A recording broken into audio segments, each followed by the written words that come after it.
You are now listening to the Q&E podcast. Is this what you want? Huh? Is this what you want? Well, come and get it, goddammit!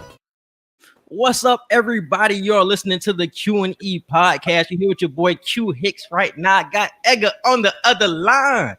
Edgar, tell the people what's good. What's up, everybody? Welcome to another episode of the Q&E podcast. Today, joining us, we got Malcolm Butler. Malcolm off the grid. He back to talk about all this breaking news. So much news today. 2 Wild Wednesday. Give it up for 2 Wild Wednesday. Mount, bro, you definitely got to stay for 2 Wild Wednesday. Mount definitely got to stay for 2 Wild Wednesday. Then we'll let you go. You got to. Yeah, I'll let you go after that. Yeah, it was some crazy ones. There was a lot of votes too, a lot of interaction. So we definitely got to dive into that. But the biggest thing that happened today definitely was the Harden trade. So Edgar, what was your first reaction to it, bro? A lot of shit happened. Let me get the whole trade up. What was your first reaction? I low-key got woken up out of my sleep for this because I was taking a nap and I was like, let me take a nap real quick before it's time to get ready for the pod, take all my notes and all that. About an hour into my nap, my phone go ding, ding, ding, ding, ding. And I see Harden with the arrow sign to the Nets. And I'm like, nah, let me get up. I was like, I knew Philly was going to do this. I knew Philly was going to get them. And then Brooklyn snagged them from everybody under their seat. Hold on. Why were you surprised, though? Because we've seen news the whole day about who he was going to get traded basically today. After those comments he made last night, he couldn't come back. I wasn't surprised he got traded. I was just surprised that it was actually Brooklyn. When they said Brooklyn and Philly, I was like, okay, they're just throwing Brooklyn in there, so it's just not obvious that he's going to Philly yet. Did not expect that at all. All right, let me get a full trade. So the Nets ended up getting James Harden. The Rockets got Victor Oladipo, Dante Exum, Karooks, three Brooklyn first rounders, 1 first rounder from Milwaukee, 4 Brooklyn first round swaps. The Pacers ended up getting Karis LeVert and a second rounder, and the Cavs got Jarrett Allen and Taurean Prince. A lot of good shit. A lot of people that I fuck with was traded today, and I like it. Hold on. Do we have another guest? Whoa. What up? Whoa. I was like, now you go. Oh, are you ready to be on camera? Are you ready for this? Oh, yeah. Okay. I don't know why I thought you didn't have a shirt on. I was like, okay. I didn't know if you were. I was about to say we got Mount coming off the grid, and then we got Black with no shirt. I was like, boy. Nah. Bro, Black, bro. What was your first reaction to the trade or what happened today, man? What? And then it was Your first reaction. Oh, like that was his reaction. just. That was your reaction. I thought you asked me what. I picked the Sixers, so I'm like, hold on. I think Exactly. Rose.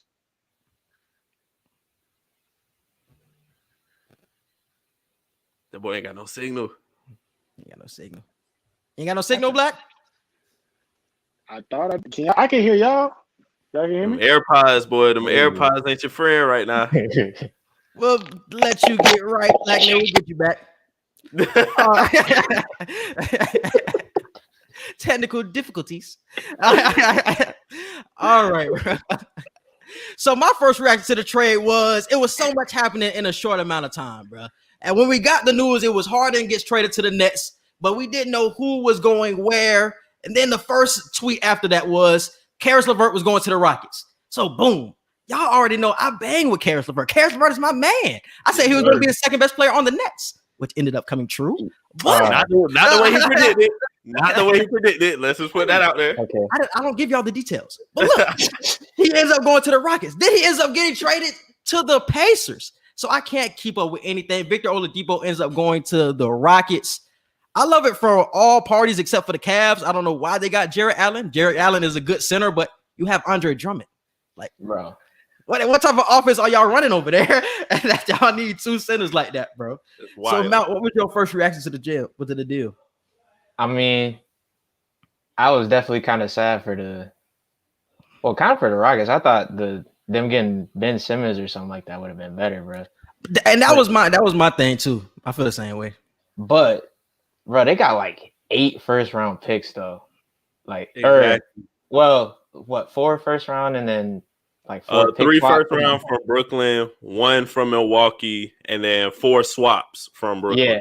So I mean, Victor Oladipo and like 8 picks basically. I feel like that's a decent haul. It's just, I mean, You that had Ben kid. Simmons. Yeah, I know it's Ben Simmons, and bro, they banking on like a kid that's in middle school right now, bro. I don't know. It's just wild to me. I don't got the foresight, the vision for that, bro.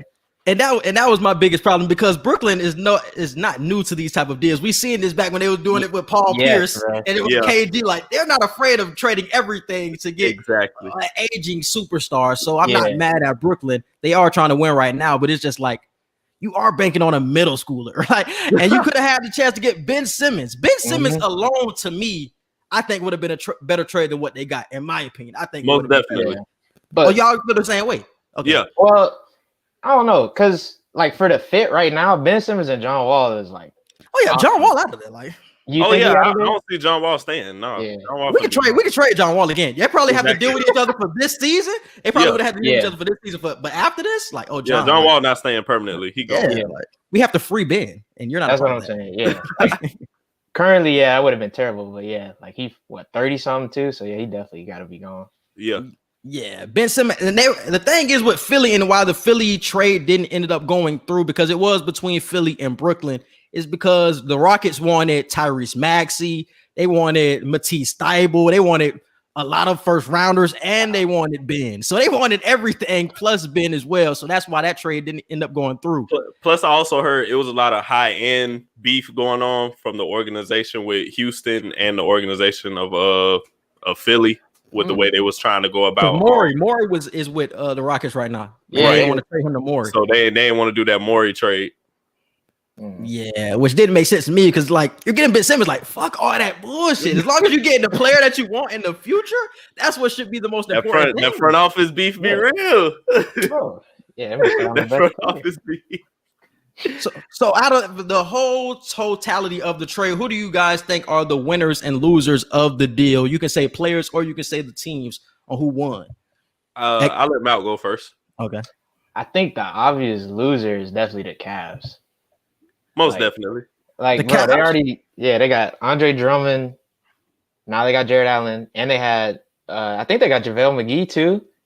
And Larry Nance is basically a center too at this point. Like, and today he can't play power forward no more, basically. So why?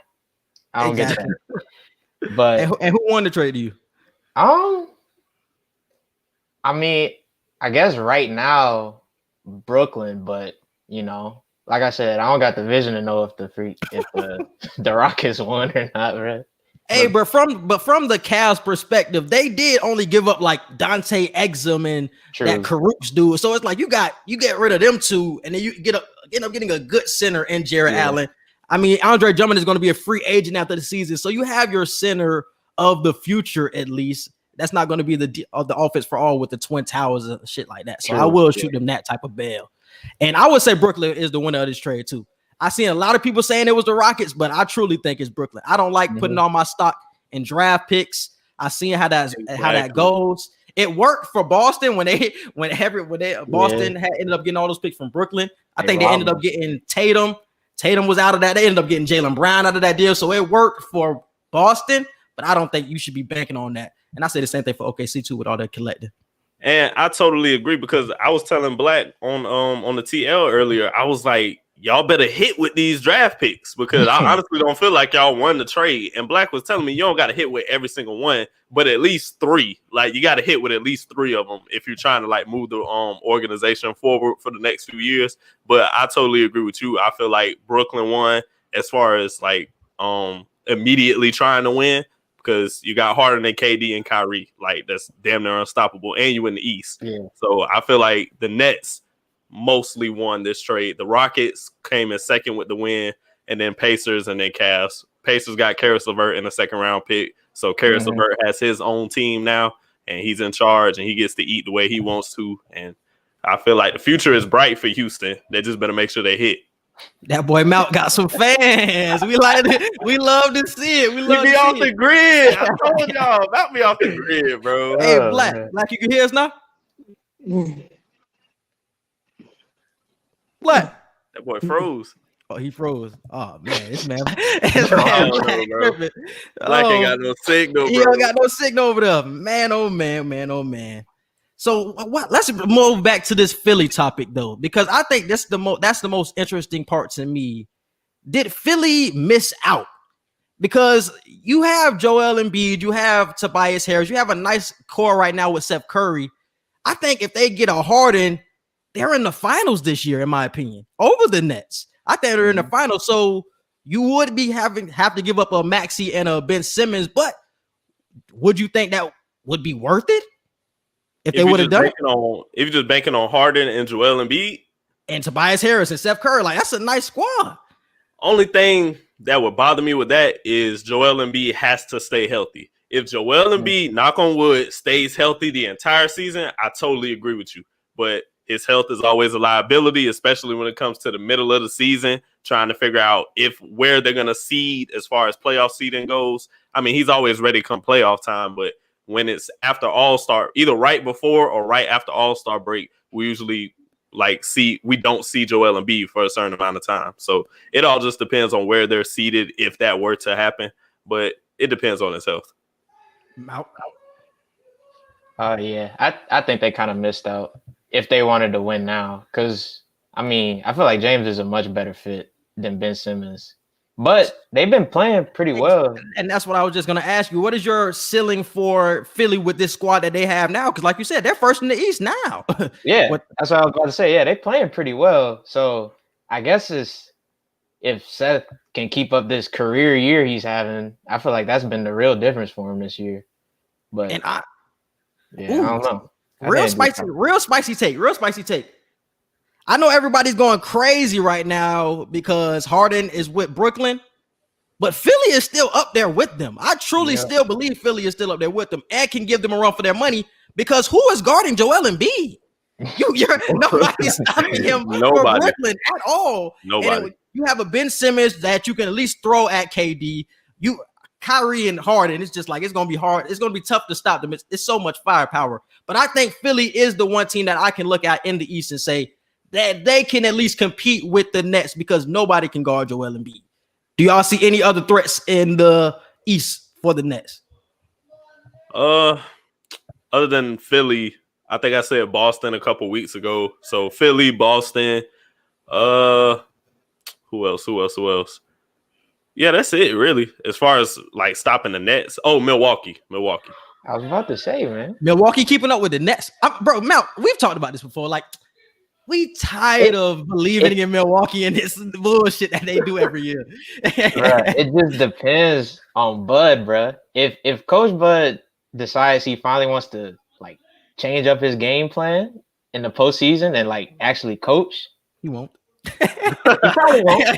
But if he ever does, I feel like they're a serious threat. I don't know. But is it going to be a different Giannis in the playoffs, though, bro? I feel like that's the bigger question. Like, yes, Bud should be playing him more time. Yes, Giannis should be in the post more, but it's all on Giannis. Giannis can take control of that more than Bud can, in my opinion. He definitely can. And that's the thing, bro. Giannis, he like almost to a fault listens to his coach like too much. Exactly. That's what he was saying like in the last season. So if Bud actually tells him the right thing to do, and it's not like he was playing terrible in these games they lost either. Like he honestly was kind of the only person to show up. Like Chris Middleton was kind of terrible this last postseason. I don't know. He was the only person doing anything to me against the Heat. I don't allow Chris Middleton slander. Just in the Heat series, yeah, but the series leading up, it's a Magic. He didn't have like that. The Magic. Okay, I was about to say against the Heat. I feel like the Heat was hooping. Yeah. I should have. That's my fault. I said the wrong thing. Okay. But yeah. I'm responding to him because he said no Chris Middleton slander allowed. Like, no, we love Chris Middleton slander. That's totally accepted. No. That's totally accepted. No, don't allow it. All right, let me see what my boy Black talking about. He said his Black's winners are the Nets because all you lost was LeVert and a couple of draft picks, but you kept Joe Harris, Dinwiddie, KD, and Kyrie. The Rockets' future is bright. You replace an all-star player with an all-star caliber player. The losers are the Cavs right now. You didn't really gain or lose anything, and the Pacers lost an all-star for someone with potential. Are you talking about Karis LeVert is somebody with potential. That's what I'm saying. Yeah. Like he talking about LeVert, like just potential. I think LeVert can be an all-star this year if they play him the way I think they're going to play him, just like the Oladipo role. I don't think so. Not right now in Indiana. Maybe next season. It's going to have to be a transition. It's going to have to be a transition. Yeah, I agree. So I see what you're saying, Black. And what we said about the Cavs, I think it's more of a future play. You really didn't give up anything, though. And that's why I'm not mad if I'm the Cavs. It's just the fourth guy. Let's move on. We've been talking about a lot of freeing a lot of players. We talked about freeing Harden earlier this season. We talked about free Levine, free Bradley Beal. Yeah. CJ might be on the block because what the hell is going on in Portland? It might be stale. So who is the next person to get traded? A lot of people got to get traded, bro. Bradley Beal. Free Beal, dog. Free my boy Beal. Please get him to Miami. Just get him somewhere better than where the hell he at. Because Washington is not it. No disrespect to Russell Westbrook, but their games don't complement each other. I just don't like it. He needs to be free. When he tweeted "Wow" today with all this Harden shit, it was him basically saying, "I'm mad as hell." Like that was basically. I wish that was me. I wish that was me. So free Bradley Beal, CJ McCollum right now. I've been trying to think of where I would want him to go. Not so sure. I feel like Zach LaVine could stay in Chicago and make it work, but The thing with Chicago is they're just so young. It's like he doesn't fit anymore. Like he's still young. He's still like, what is he, 25, 26 still? 25, I think. Like he's still young, but it's just like y'all super young and y'all like so behind where I feel like his potential is. Do you feel like he could fill that leadership role, even though he's not like a real vet yet? He probably could, but it's just like your potential is greater somewhere else. Like you can actually be helping somebody right now and not wasting your time trying to mentor some players that I feel like are going to be in the same spot for the next 3-4 years moving forward. Like the Bulls, I don't see any potential moving forward with the Bulls. Right. We have Patrick Williams. What is Patrick Williams going to be? Kobe White has looked promising. I'm not going to short Kobe White at all. He has looked good, but it's just like, what are they? Like you missed on Wendell Carter. Whoa. Oh, that's not a miss in your opinion? No. Oh, that's not a miss. My fault. Well, how you feel about Laurie? That's what I'm saying. Like they have players that are playing solid, but not to that draft spot that they were picked at. Like Laurie was a top 10 pick. Wendell was a top 10 pick. Like all these top 10 picks are not reaching the potential that you feel like they should at this point in their careers. Especially when you see so many rookies come in and they're on the scene. Like we see them like instantly. And it's just like with the Bulls, everybody they draft is like, yeah, y'all need like 4 years to really develop and actually see that's why I said I feel like they should kind of stick with Levine because of what you just said. It's like it's gonna take a couple of years, but we know it could work. But Zach LaVine is so talented, like you said. Do you really want to go through this process in Chicago, or do you want to just get added to a team where you're helping somebody get a championship, basically? So it just depends on Levine on what he wants to do. Do you want to be that franchise player, or do you want to just be the number 2 guy until you know for a fact you could be the franchise? So we can go through each of these guys' situation. I guess we could start off with Levine. So Malk, do you feel like he should be traded, or should he want to dive into this leadership role with the Bulls? I feel like Levine is probably in the best situation out of all of them. As in, like, if he stays, that's not terrible. And if he gets traded somewhere, like, that would be the potential to be great. Right. So, but, I mean, I feel like the Bulls got a nice little young core. They finally got an actual coach because Jim Boylan was the worst coach in NBA history. Oh, for sure. No, for sure. Oh, my God. But yeah, like if he was to get traded, where do you feel like his landing spots would be? And that's the tough part, bro. I feel like he's that kind of player, like explosive scorer. He could be a real good contributor, maybe even like in a 6-man role if he wants to do that, but he probably don't at this point. Nah. Yeah, that's the thing though. He's for better or worse, he's just a scorer though. Like he hasn't been improved too greatly as a playmaker, and he's like an average defender. I mean, that's probably an effort thing, you know. No reason to play defense when the Bulls losing all the time. So I don't know. I think the Heat for all these niggas, honestly. Yeah, bro. the Heat fit everybody. All these niggas is for the I Heat. knew he bro. was going to say that. Everybody, they work. I feel like you wouldn't have to give up as much for Levine as you would have to give up for a Bill. You can probably have to give up a Duncan Robinson, a Iguodala, a pick to get Levine. Mhm. When for Bill, you're gonna have to give up Hero, Duncan, a couple first rounders. So I feel like probably. Yeah, and Levine he's not on the score like Bill is, but he's just as explosive though. Like we've seen him almost get 50 a couple times this year. So I wouldn't be mad at any of these. But let's dive into the CJ situation. Edgar, I want to get your opinion on how you feeling about the Blazers and what's been going on with them throughout this season. Do you think it's time for a change?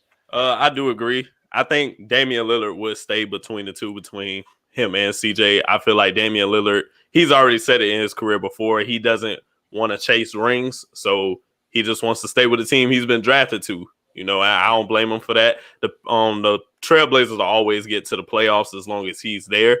But in order for CJ to eat the way he wants to eat, I feel like he has to be traded in this situation. A couple of spots I was thinking for him, Atlanta, pairing up with Trae Young. I could see that because I remember you had said Trae Young already, and he's like the dark horse for the MVP race right now. I don't want to say he's in conversation, but he's a young dark horse in the MVP conversation. So pairing him with CJ, and we was already talking about how John Collins and them was saying he needed to change his game anyway. If you get CJ added to that, Trae Young can be that pick and roll player that moves without the ball. So I was thinking of Atlanta. But let me ask you about Atlanta though. Do you feel like they would find themselves in the same issues as Dame and CJ is going through right now? Because Dame and Trae have pretty similar games, in my opinion. So and they really don't play defense. It's not really any difference between the two. But Trae is young enough to where you can get him to change his game. Damian Lillard is like, no, this the way I play. I've been in the league a while now. This is my game. Like, y'all gonna have to adjust to me. And Dame has earned that right as a vet now. And I feel like with Trae, he's still young. He's still impressionable. If you ask him to do these certain things, he'll do it if it's for the best situation for the team. So the Hawks definitely is on my radar for CJ. CJ. It was the Rockets for Harden before this trade went down because I just really didn't see any other destinations for CJ. I really don't. Like, he's a great scorer and all that, but it's just like, where? Nobody really. If he wants to be on a contender, at least, like, I can't see Philly? Anybody. And the Hawks making the playoffs this year. So that's another reason why CJ should do it. That might be a good one, bro. Philly could work. Yeah, they need that perimeter playmaker, you know? Who you giving up for? Yeah, who you giving up, though? That's the thing. I would be like, just dropping them in there, yeah. But I don't know. It'd have to be like Seth or Tobias or something like that. It had to be a weird package. Because I feel like Seth Curry has really been the X factor for this 76ers team and been the reason why they're going on this run like they're going on right now. Yeah, so I would go with Tobias. I would go with Tobias. Tobias, I can see that. But the Philly one, that's solid, though. So let's move on to Bradley Beal. He's probably the most desperate to get out right now. They're 3-8. Nothing's going right. No effort is being shown. No perimeter defense, anything. Bradley Beal going for 60. Guard, a parked car. Literally. Bro is going for 60 and they're losing by 20. How does that make sense? It doesn't make sense. This experiment has totally went in the water, bro. I had them as the 8th seed, but that's not happening. That's not happening right now. So what are the Bradley Beal destinations that we're looking at right now? I feel like he has more destinations than a CJ would. Miami. Who else can I see him going to? Philly, like we just said. Yeah, Miami, Philly. The same teams for a lot of these players. Yeah, Bradley. The Nuggets. The Nuggets. Ooh, the Nuggets. Yeah, because Jamal's been tripping. Hold on. And you know, and that's the thing with Jamal. Jamal really never plays to his full potential in the regular season. Yeah, and people keep expecting him to take that next jump, and it's just like he's a different player. So Do you think that would be even switch, just Jamal Murray and like a couple of picks, or do you think another player would? I'm not trading Jamal. I'm not trading Jamal. Oh, that's what you trying to keep both? I'm trying to get Jamal, Bill, Jokic. So you might have to trade Michael Porter. Might have to be the guy that's traded, and Bobo might have to be on the outs. I was saying you got to trade at least two players, and some picks, and you probably got to make the money work with a couple of picks, and with somebody who is like a veteran that can make the money work. But you got Jamal Murray, Bradley Beal, and Jokic. I think that's the team that can be in the finals and feel pushing the Lakers to the brink. Yeah. I don't know. I ain't gonna say all You that. don't, no I ain't Lakers to gonna the brink. say- the Braun is the safe bet. I'm never going to Oh, for sure. See this nigga here, right? He a Bron fan. He don't want to look at it, bro. You literally don't did that with look at it. Alabama. You were scared to go against Alabama. Who? You. Because I know what I'm gonna get with Alabama every time. Exactly. I know I'm gonna get with Braun every time. Oh my god. But you have a challenger. Ohio State was not a challenge for Alabama, as we seen on Monday night. Okay. Yeah. Okay. You can say okay. You can say what happened on Monday night. You can say okay. Okay, that's fine. All right. But I also want to see Bill in Miami. That's another one. I just want to put that on blast. And let's move on to this Kyrie Irving absence. He's doing his Houdini act right now. Where the hell is Kyrie? Where's Perry type shit? Nobody can find Kyrie. Bro, they found this man in a Zoom session for, I forgot what it was for. It was like for some social justice, social reform, something like that, while the game was going on for the Nets. What? I'm like, bruh. No bull. The game had started at 7:30, and they found Kyrie in a virtual social reform Zoom at 7:15. And this is after everybody done came out and said they support him. After all the reports that he came off maskless at a party, they've seen this dude at a Zoom event. I'm like, okay, I appreciate him that he's at a social reform thing, but it's like you have a job to do. Yeah, that's your job, right? See, that's that kid that mess up in school, but he started doing chores at the house for the parents come home. So it's like, hey, I just don't roll, but I just cleaned up the whole house. You know what I'm saying? Don't beat my ass that much. I'm about to say, you your ass beat. Your ass beat. So how do y'all feel about Kyrie Irving and the Nets moving forward? Do y'all feel like this is a marriage that is going to work, or do you think this Harden, Durant, and Irving trio will end up breaking down because of his flakiness? I honestly don't know, because the biggest thing in all of this is Kyrie's mental. Do you want to still play, and are you committed?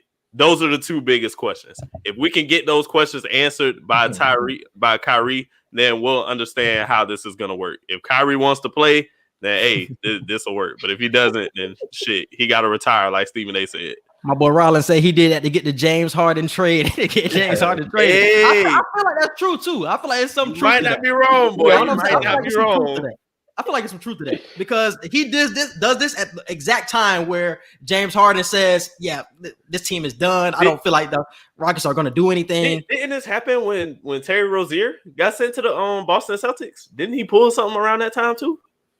Who? Kyrie. Kyrie did something? I think so. I'm not sure. I remember him and Terry Rozier had beef, but I don't remember anything else outside of that. I don't know. Maybe. Possibly. Trying to line up the dots. But Mal, do you feel like the trio will work? Or do you see them getting all the way to the finals, basically, even with Kyrie being as flaky as he is? They have to.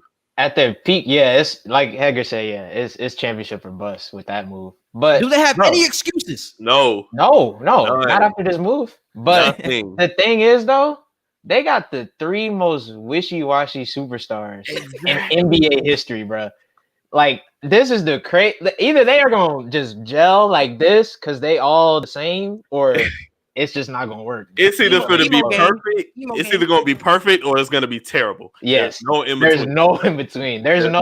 They sneak in at the 7th. I feel like it could be in between. I feel like we could be seeing stories about them like it's friction in the locker room, but it's so much talent on the court that we will still win games. Like I feel like it's either going to be perfect or it's going to suck. Those are the only two options. Exactly, bro. Because if we ever get to some friction stuff, we know James Harden will go to the club. We know Kyrie will disappear for a week and probably meditate in the mountains or something. And it's just going to be KD there with Joe Harris.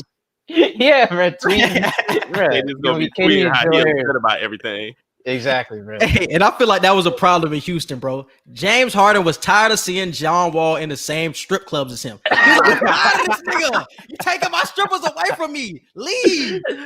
He had to get that. He had to get away from John Wall. John Wall was taking too many of his strippers away. He said, "Hey, you messing with my vibes and my energy. I gotta go somewhere else." That's PF Harden. That's PF Harden. My dog be with little baby now. Stop playing with my dog. I thought they was gonna be clipped up together in the strip club, but Harden really got aggravated at this nigga and said, "I hate seeing you in here." I gotta see you at practice and in the club. That's too much.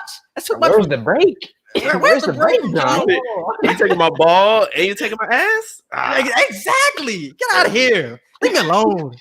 That's why he said what he said yesterday. I'm unmotivated. We're not going to win games. John Wall keeps being in the strip club with me. We're not going to do anything right. You can't have two people in the strip club. Right? It can't work like that. Somebody has to be focused here. Somebody has to be focused.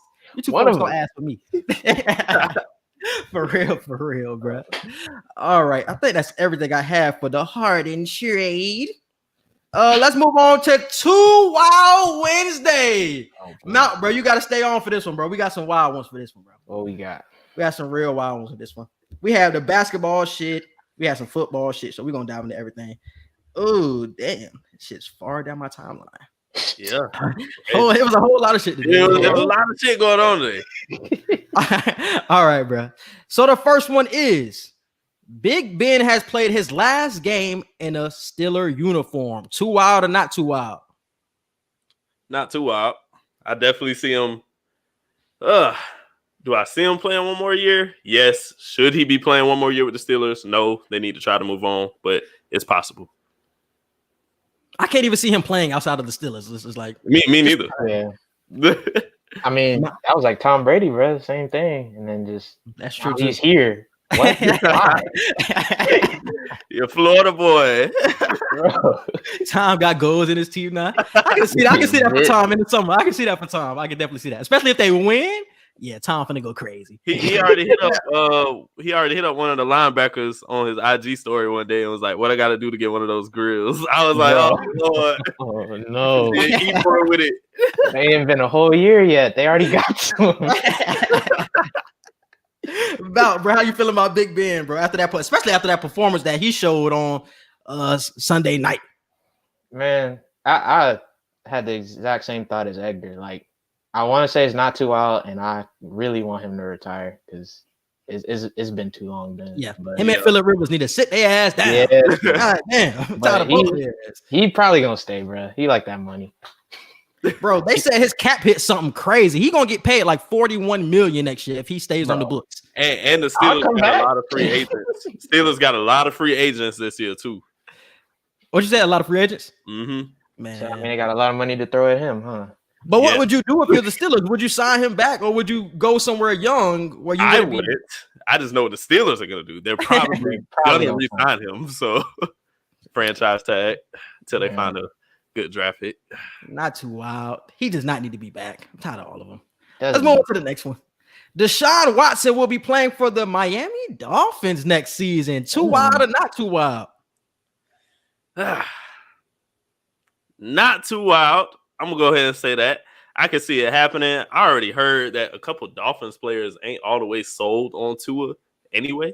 So you got that mixed with the fact that I can see Tua going to Houston. Granted, that's no help for Tua at all because now he has nobody and he's literally in the situation that Deshaun Watson is in. But I want Deshaun to win out of this deal because Tua got all his career. Deshaun Watson has already wasted enough of his prime. So. But I do want to say this about the trade. I feel like it would be good for Houston as well because you have no assets. You had to trade so much to get Larry Matunzo. You had to trade a couple of first rounders. So trading with the Dolphins, you get the third pick in the draft. You probably get their second first rounder, and you get Tua. You probably get a first rounder next year. It's like, God damn, I'm taking that if I'm the Texans. No hesitation. And you ain't even got to pay Tua that much right off the bat. So that's true. Mount. Well, shoot, then not too wild. I was about to say too wild because I want to think they not want to give up on Tua yet, but I mean, it's Deshaun though. It's Deshaun. Yeah, I was saying, it's after what you just said, man, that trade package is crazy. Never mind, bro. Edgar, bro, where do you feel like Deshaun Watson's best fits are if he were to get traded? I've been hearing a lot about the Falcons, the 49ers, the Jags. What do you feel like his best fit would be if he were to get traded? I think I've seen a few people say the Patriots since Cam not coming back, and you don't want to bet it all on Stidham. Man, Bill Belichick is not going with a black quarterback after this experiment. Not again. Never again. After this experiment, he's not going with a black quarterback. Exactly. Other than Miami, I heard the Patriots. Atlanta would make sense. Who else? But where is his best fit though? His best. In your opinion, where is his best fit? Best Atlanta. destination. Atlanta. If you want to get Julio to stay and be a loyal receiver, try to get Deshaun Watson. Where's Matt Ryan going in this scenario? Oh yeah, trade him. 3-team trade. 3-team. 3-team This trade. nigga just popping some trays out his ass. Now, bro, what do you feel like Deshaun's best destination is? I don't know. I feel like I'd like to see him in Jacksonville, but I don't know. The Jags won't be bad either. Would they trade a number 1 pick for him? That's the thing. I don't think so. But Trevor Lawrence? I don't think so. I don't think so, but I'd like to see it. If you were the GM of the Jags, Edgar, would you make that deal? Deshaun Watson for the number 1 pick and probably a little extra on top. If I'm Houston, do I want Trevor Lawrence? If I'm Houston, am I going to change my entire offense to fix Trevor Lawrence, or am I trying to get another type of Deshaun Watson? That's the question you have to answer for Houston first before you look at Jacksonville. So I feel like that's the question that needs to be answered. Because if you're trying to change your whole offense, then yeah, I say whatever. What do you mean change the whole offense? Go from a dual threat quarterback to, I mean, Trevor Lawrence is somewhat of a dual threat, but we know he's an ultimate pocket passer. Are you trying to go with that type of offense, or are you sticking with the run type of QB? Like, it depends on what you're trying to stick with. Stays in the pocket though. He does, but he's more of a threat still with his legs than Trevor Lawrence. Like, okay. he doesn't have to run, but Deshaun runs. I feel like you can have the same type of offenses for both quarterbacks, is what I'm saying. So you don't have to change too much. I feel like it'll be different. I feel like it wouldn't. I would make the trade, no hesitation. I get somebody who I know what they are off the bat. Deshaun Watson is a top 3, top 5 quarterback in the league already. If I have to trade number 1 pick for it, I'm gonna get him.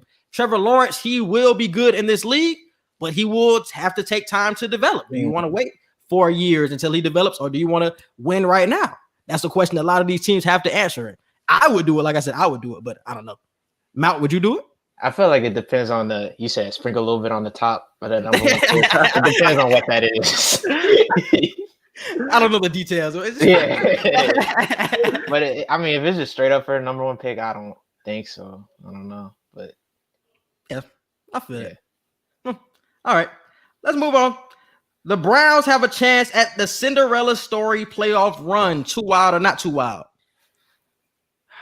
How far does Cinderella? You saying like all the way? Too fucking wild. Way too wild. They're losing this weekend. Way too wild. You heard it here first. The one on this pod right now that is clearly you didn't believe it. The Browns. You didn't believe the Browns the whole season. Now you want to prove this bullshit. I'm not gonna say they're gonna win, but it's not too wild that they could pull off a Cinderella story.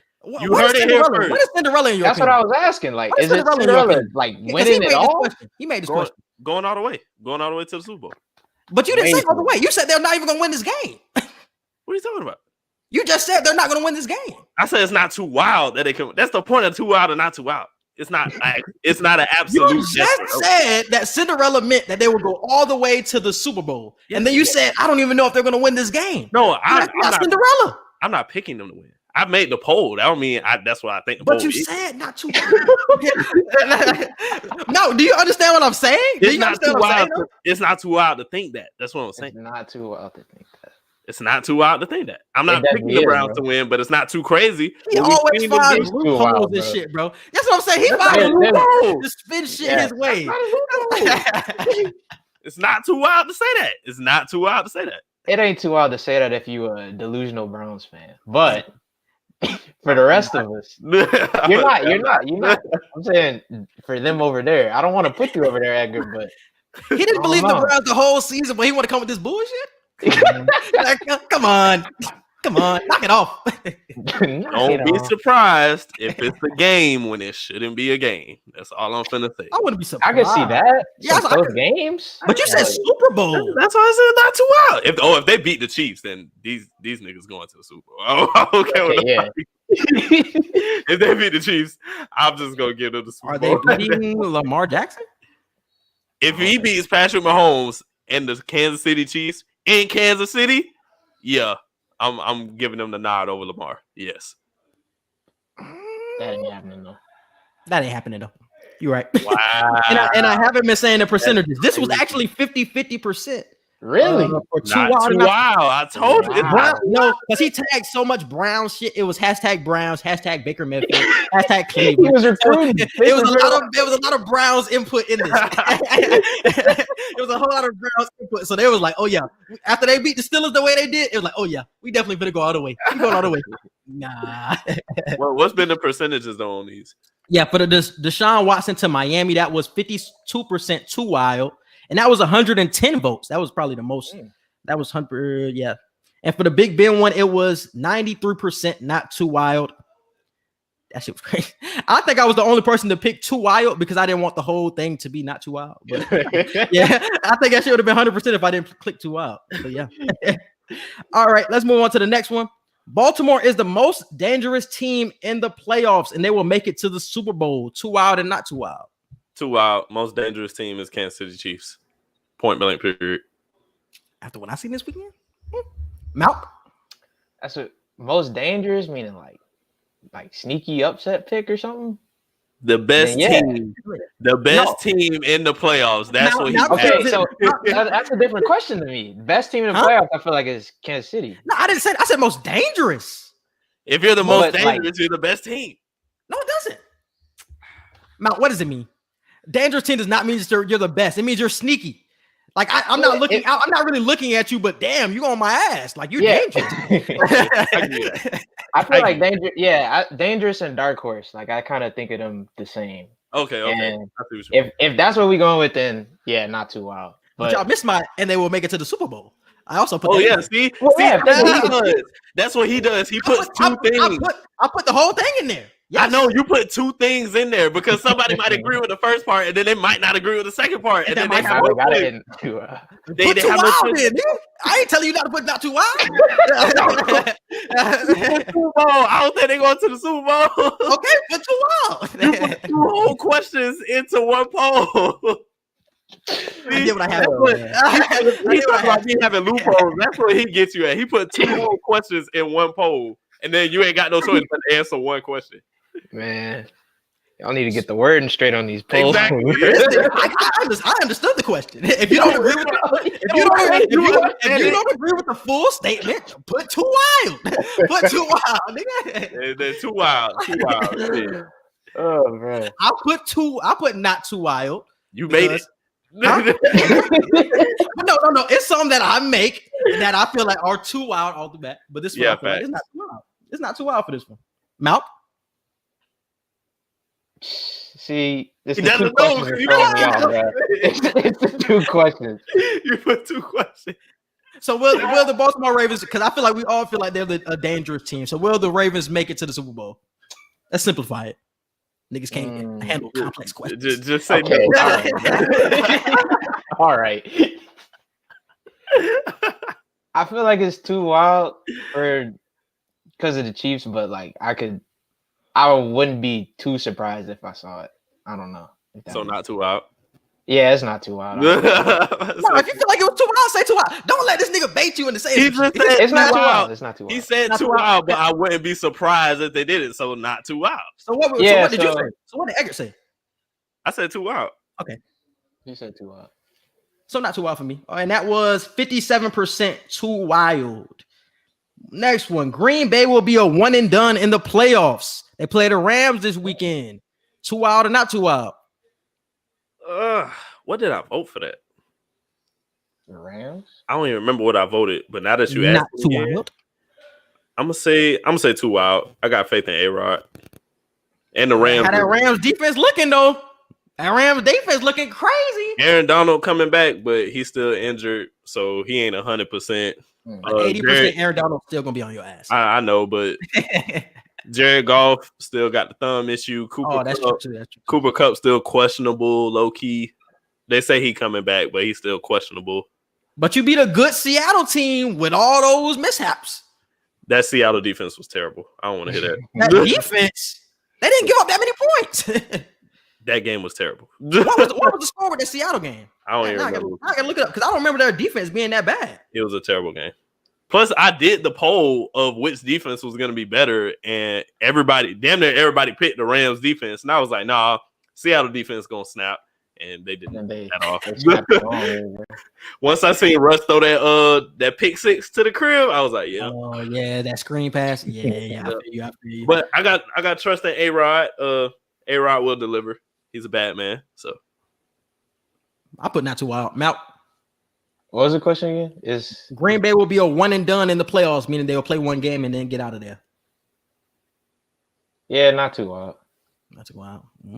Is that, Since you're not going to be on the pod for that long, who wins? Green Bay or the Rams? I just said not too wild. So See, this is where you get caught up in his confusion. Because when I think not too wild, it's like it's not too wild, but I don't predict it to happen. So do you see the Rams winning? I feel like that's probably the most like I don't not even, but like could go either way matchup this weekend. I totally But agree. I think the Rams will put. I think the Rams could win. I have the Packers winning. So You do? Okay.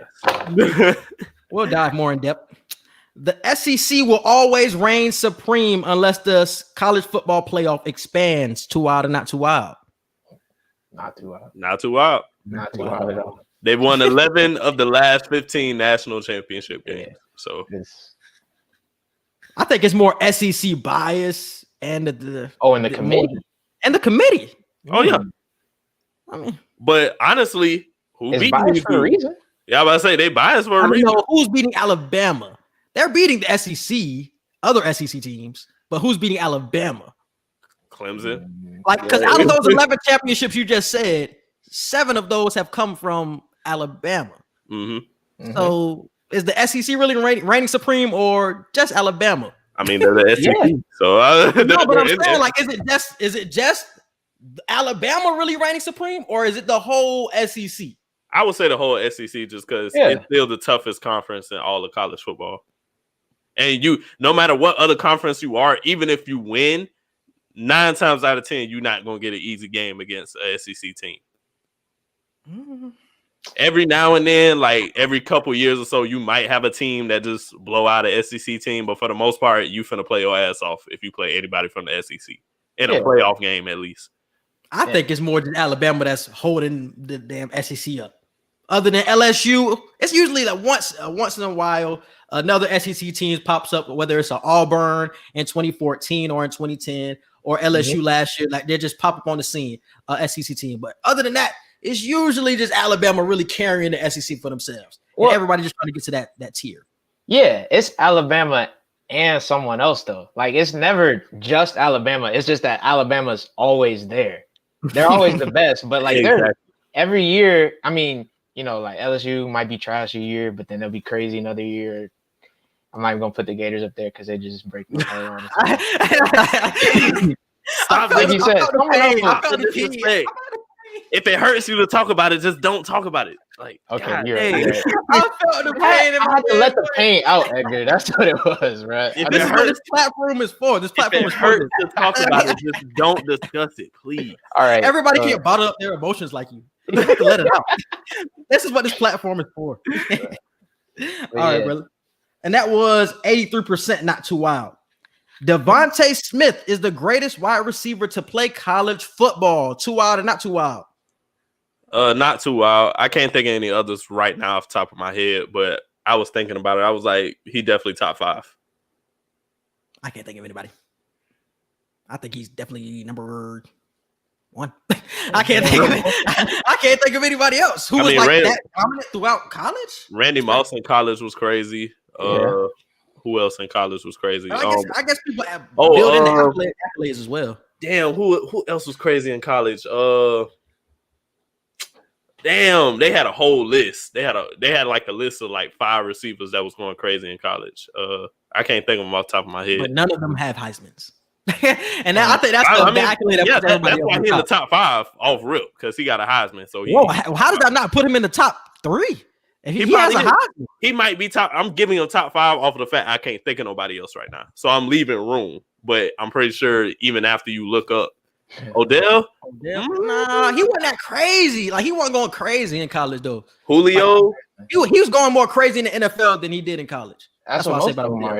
Julio? Julio Julio was getting loose in college. Mm-hmm. But none to the Devontae Smith tier though. Like this man was catching like 12 passes a game for 200 yards and 2 touchdowns, 3 touchdowns every game. He was doing something crazy like that. Damn, I really gotta sit and think. I think it's him. I think he's number one. I can't think of anybody else. I don't know. If I can't think of anybody else, I have to put you at number one just out of default. I really got it. No, that's not how that works. Just because it's off the top of your head, you can't think of nobody. Bro, does anybody else have the accolades and the Heisman? No. Or has any other been like top like this in the Heisman race? No other receiver got a Heisman that you could think of, at least if you start Googling. But now the Heisman don't automatically put you at number one. That's a big boost to your. It is. Your it's a huge boost. I ain't gonna lie. Top 5, maybe top 3 if I really can't find nobody else. But yeah, it's not too crazy to say he is the best. You can definitely build up a case. See how he does that? He's spinning words. It's not too crazy. It's not too wild. I feel. Yeah, like the initial reaction was like, yeah, that's too wild. But then like, I can't think of nobody. Like, I feel like everybody who voted on this poll felt like this, even though it was 54% too wild.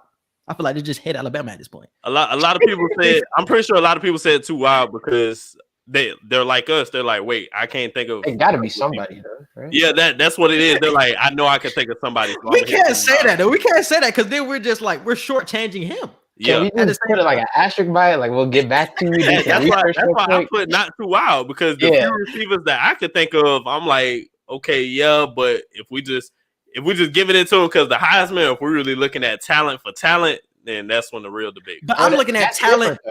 That's what I'm saying. Like, I'm not going by talent like that because that means you're getting drafted high in the draft. I'm talking about like what you do in college. Mm-hmm. That's what I'm saying. That's why I didn't even throw Odell in there because what you do in college. Like I said, his season was the greatest wide receiver season we've seen ever. Even by the previous wide receiver Heisman, he's had the greatest season. So I don't think anybody else matches up. Truly. Yeah. I've probably been more talented receiver. Oh, definitely more talented. Definitely more talented. Opportunity, fit, like all that came together. Perfect time. Right. Exactly. Jalen Waddle getting hurt perfectly worked with his Heisman race. So and that I already said the percentage for that one. Damn, we made this one before the Harden trade. James Harden has ruined his trade value by giving up on the Rockets. Obviously not, but too wild or not too wild. I made it, so I'll go ahead. Not too wild.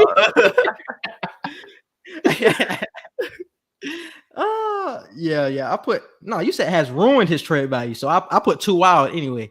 I put too wild because I didn't think he ruined it. So yeah, we can move on from that one. The bubble is the only answer to solving the NBA COVID problem. Too wild or not too wild?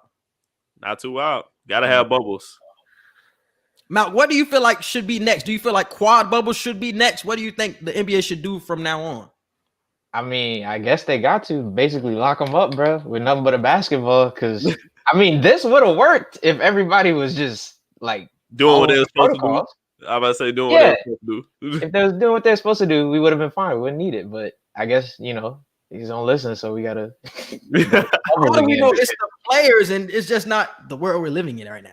Like, what if they're just at their crib, they walk outside and somebody got COVID? Nah, I mean, that is a possibility. I got COVID because my neighbor got COVID. That is a possibility, but I feel like they just got way more freedom than they had when they were in the bubble. When they were in the bubble, they seen the same people every day, and the same people that they seen every day didn't have COVID. Now you got the freedom to go grocery shopping with your family. You got the freedom to go somewhere by yourself. Like go by yourself. Like go by yourself somewhere. Like you got the freedom to do stuff at a bigger range than you did when you were at the bubble. Yeah. Oh, that's an interesting question. Do athletes grocery shop? Or do they just get Instacart type shit? That's a real question. They got chefs. Do they go out? I don't know. I was just giving an example. Do they do normal things? I was just giving an example. I started to really ponder, like, do niggas do normal shit? I'm pretty sure some of them have regular lives. I mean, the low profile guys. But I'm like, LeBron, is he going to LeBron don't grocery shop? No, definitely. Yeah. He got a whole. Bro, how much money LeBron spent on his health, bro? He got a dietitian, a chef, all that, bro. Fact. He probably looks at Publix like, disgusting. Yeah. Pantry items. What were you about to say about the COVID? You about to say something? Oh, yeah. I mean, what you saying is right. Like, definitely, accidents happen, and that would have been responsible for like a small jump in cases. But this last week has been crazy by itself, bro. Exactly. So, like, obviously, people aren't listening. Like, I'm sure some of that is from, dang, I was doing what I was supposed to do. I still got it somehow just from, I don't know, my mailman had it. Are you telling me they're still hitting the booty clubs? Is that what you're telling me, Malcolm? They're still hitting the booty clubs? Oh, maybe. I don't know. Maybe. Oh, wowzers. They're not following the rules. They see no strippers in the last 3 months. Strippers wear masks. Don't ask me how I know, but we've been to a strip club together. We're grown. We're not children anymore. Hold on, what is that mask doing though? It's blocking. What you at the strip club, bro? Exactly. I'm not there. Working like. I'm not there. Wear a mask. Are you doing like some heavier, like exercising? Like you wearing a mask while exercising like that? No, I'm not there for smiles. so yeah, like cover the face up, wear the mask. But I'm talking about from the stripper's perspective. I can barely breathe in this thing, and I have to twerk to make my money. Yes, but I'm about to die in this mask. Okay. But they still got to do it. Yes. That's a wild scenario, bro. That's why I didn't know they were still wearing masks in there. I thought they was going back to the ones who make the most money, who care about their health. Yes. For me, it's just crazy the fact they're still open in the first place. But nah, it's needed. It's needed. It is. Shutdown is definitely coming soon. It's needed. Don't wish that on me. It's needed. So Mal, do you think quad bubbles is the solution for this? Quad bubbles meaning quad bubbles, like regional bubbles. Okay. I thought you were saying like put a club in the bowl. No. Nah. But I mean, I guess they probably would do something similar to what the NCAA seem like they're gonna do with the tournament if we get to that point where they're gonna have if we get there. Yeah, but what they said they're gonna have like 4 different places in Indiana, which is a terrible state to pick for a bubble. But there's the least chance of you going out having fun if you pick somewhere that's not fun. But it's like COVID is all around. What'd you say? I said COVID is all around. But still, you're less likely to go out and have fun if you know there's nowhere fun to have fun. You're right. But like cases in Indy are like going crazy, especially this last week, bro. Like I don't even want to go back to school up there, to be honest. They forcing y'all to? Yeah, I got to. Got classes in person. Ass white folk. Yep. Told them not to go up there. What? You done soon. Hope. Oh yeah. All right. Let's move on to the next one. LaMelo Ball is the most impactful rookie since LeBron James. Too wild or not too wild? This is why you need a Twitter. You got to see these before that. You got to see. Oh my god! Crazy. I seen that, and I was like, wait. When did LeBron get? I almost lost track of life. I was like, when did LeBron get drafted? Like, I was like, last year, like 2 years ago. Like, has LeBron not been in the league 17 years? Oh my goodness! The NBA has lost all hope. If for 17 years there hasn't been an impact. But I'm just saying, is LaMelo the best out of the 17 years? No. Who is the best? Derrick Rose. You only seen that because I tweeted it. Derrick, Luka. You tweeted it? Yeah. You tweeted that? Damn. Because at first I thought it was Ja just off because I said impact, not talent and not stats. Because a lot of people were saying Luka, and it was Luka stands all in the DMs. I was like, nah. Like he didn't raise like they're winning at all. But then when you look at Derrick Rose went from they were last place in the East to making the playoffs 7 games with the Boston Celtics in his first year. Like I feel like so. I automatically thought Derrick Rose. Like that's what I automatically thought of. I didn't even think of Derrick Rose when I made the question. That's the crazy thing. I forgot all about Derrick Rose. I really did. I was thinking Ja before I did it. I was thinking Ja. I was like, damn. Because Ja is You somebody. thought of Ja before Luka and Derek? I wouldn't have put Luka up there. I mean, are you just talking about like immediate impact? That's what I mean, like We're talking impact, like about impact Yeah, on winning. okay, yeah. That's what I mean by rookie impact. year impact. Your rookie Rookie year. year. Yeah. Mhm. Yeah, it's Derek. Is there? Yeah. For sure. So I'm crazy for Ja? No, Yeah. you're not crazy for it, but I'm personally picking Derrick Rose. I'd say you crazy. The Derrick Rose disrespect. You're the first person to pop in your head, huh? Yeah, first year impact, bro. Come on. You just laced it out, took the champs to 7 games. Hey, but shout out to Black because Black brought up somebody else, Ben Gordon.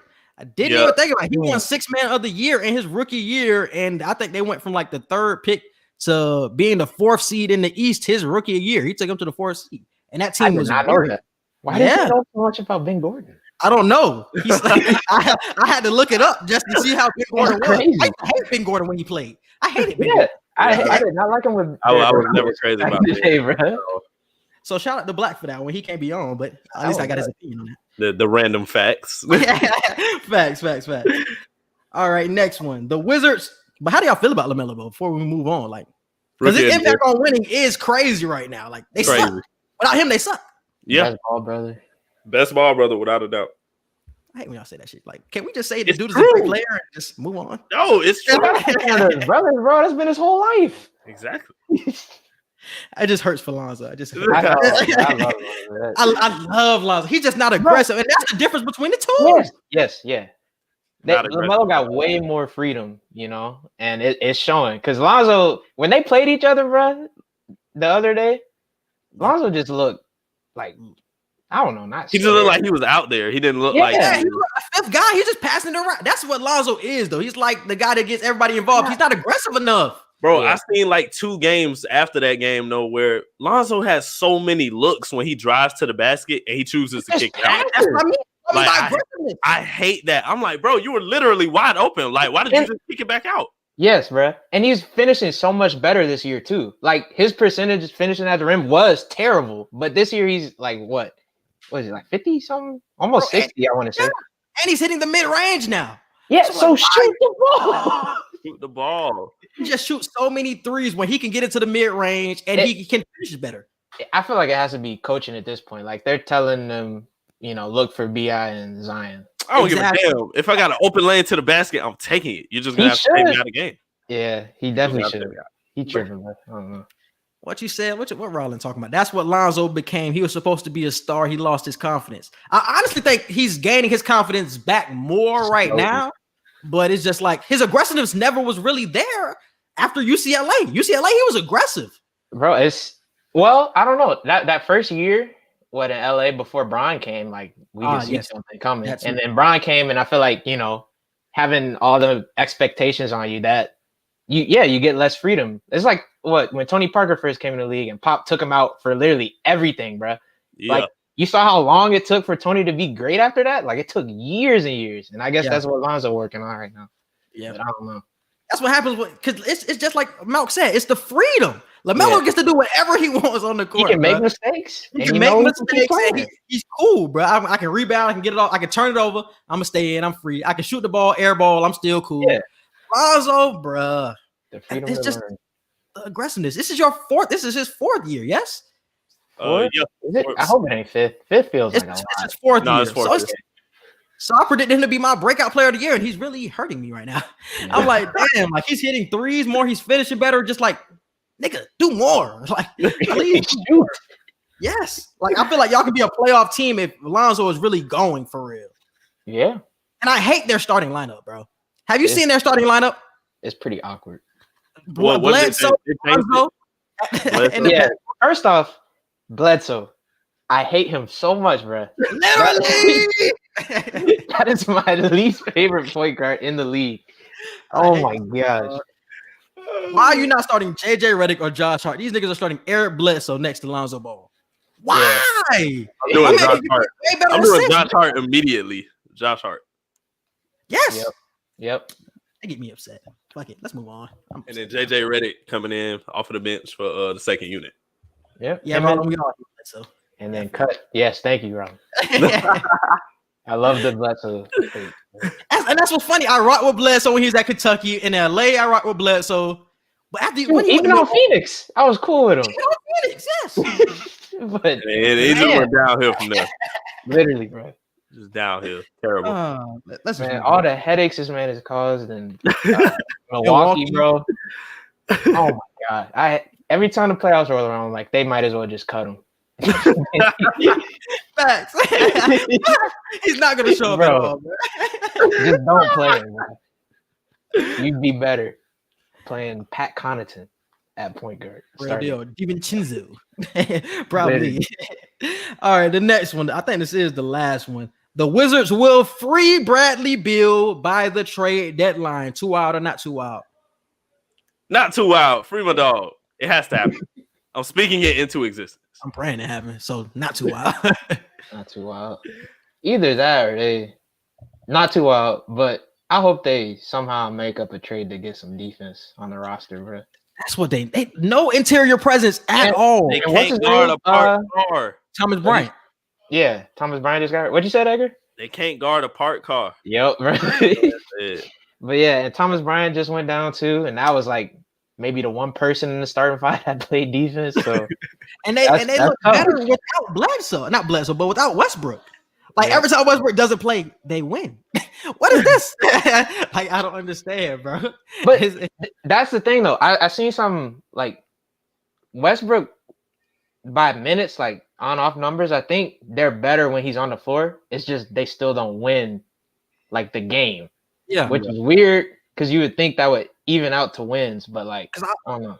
I feel like that's more situational because situationally he's not good. Like he turns the ball over at the wrong times. Yeah. So situation because throughout the whole game he makes good plays, but it just sometimes it's like, damn, that's bro. It's 3 minutes left in the game. You just made 2 back-to-back turnovers at the wrong time, my boy, and that's why he gets all the heat. Yep. I immediately think back to what was that when they were playing the Warriors right before KD left, bro. And he just turned the ball over, like 4 times in the last 5 minutes. Yeah, bro. That boy Russ. Is Westbrook going to get traded? If Bill gets traded, is Westbrook next? Or does Westbrook have to just sit for this? Man, that contract. He'll be – you said he what? That contract makes it hard. Yeah, the contract makes it hard. He'll definitely be there throughout the rest of the season. Yeah. Nobody wants – he'd be there. They probably stuck with him just because nobody wants Westbrook at this point. Damn no. Because him not being able to shoot is also why they can't win games. Because the space on the floor is always hurt.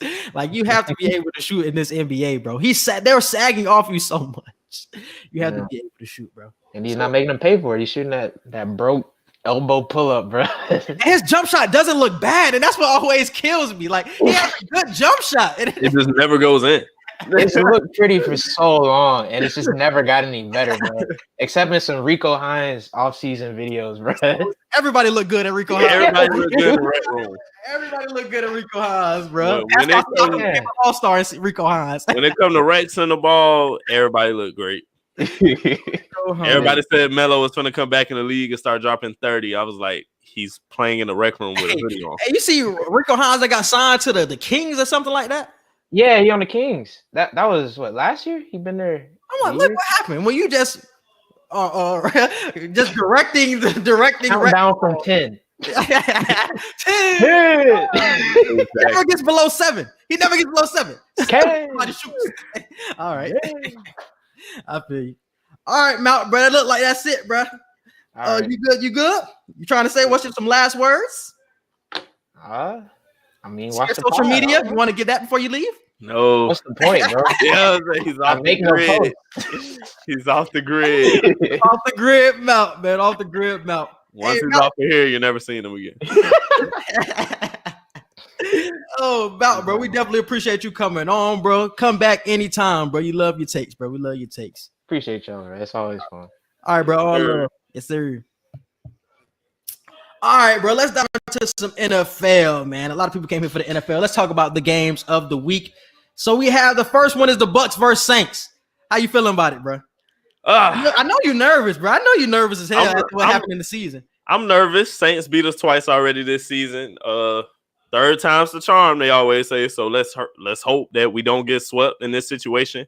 The Bucks are my team to get to the Super Bowl. I predicted us to get 11-5 in the regular season. Everybody thought I was crazy. Everybody said we was going to be 7-9 or 8-8. So F you to everybody who said that.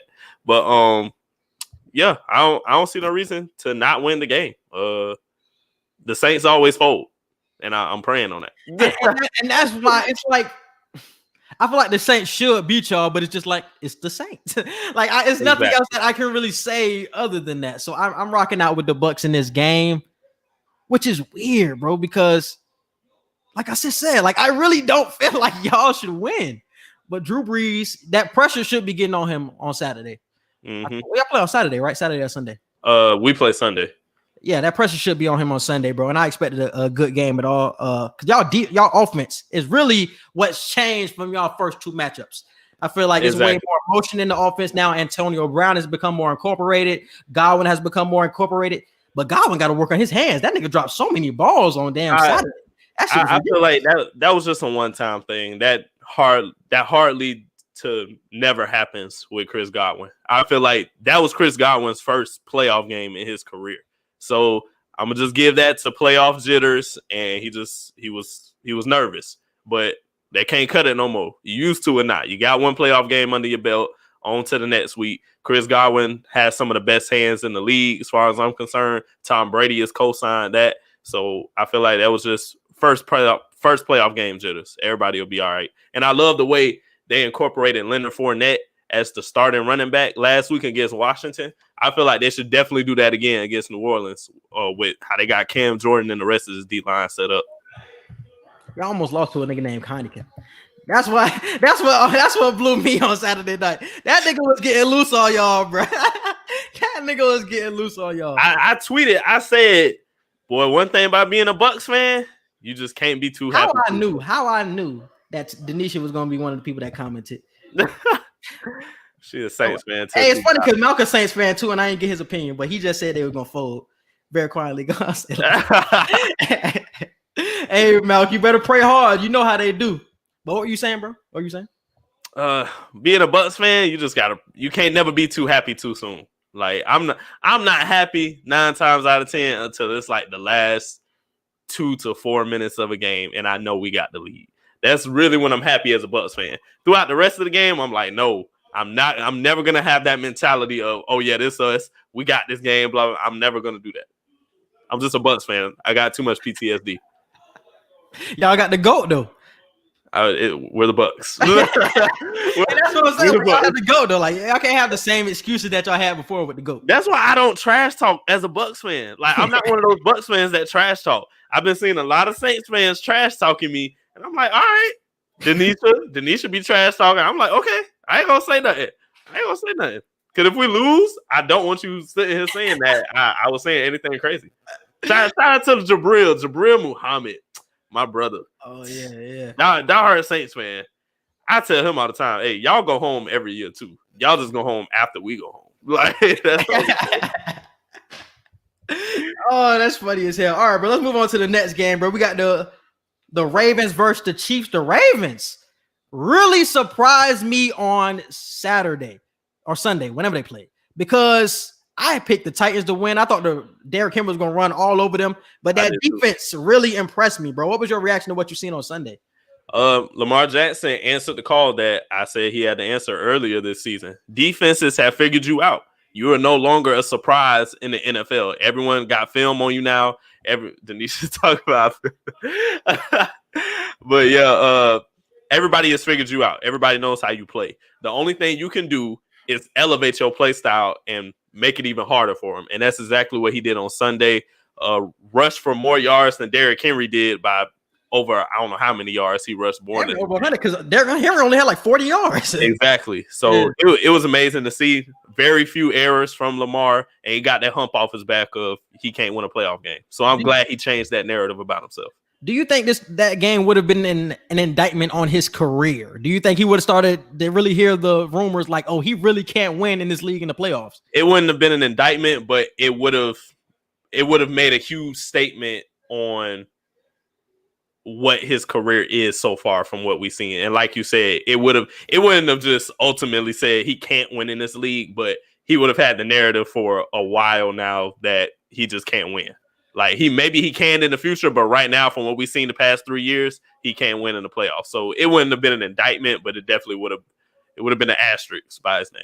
Yeah, because I heard a lot of people saying that, oh, he's too young to really get this narrative. And it's just like a lot of young quarterbacks get this. Like, I'm about to say, like, Baker Mayfield got a lot to prove too. Yeah, like, and Peyton Manning, I heard a lot of people comparing him to Peyton Manning. Peyton Manning never won a playoff game till he was 27. And Lamar just turned 24. So how can you really start to paint this picture or this narrative about him when he really hasn't done anything yet? Like, he played half a season his first year. He got an MVP. It's like, damn, like, give us some time to really sprout into what he's going to become until we start like pressing him like, oh, you really have this monkey on your back at this point. But it's the fact that you won an MVP. You're like the second coming of Michael Vick. People like me and a few expectations. I'm about to say the expectation. Me and a couple other people saying you better than Vick. Like you Vick 2.0. You know what I'm saying? A lot of people giving you that narrative and everything. So it's like all the expectations. Yeah, it's gonna come with a lot of negative talk back at the same time.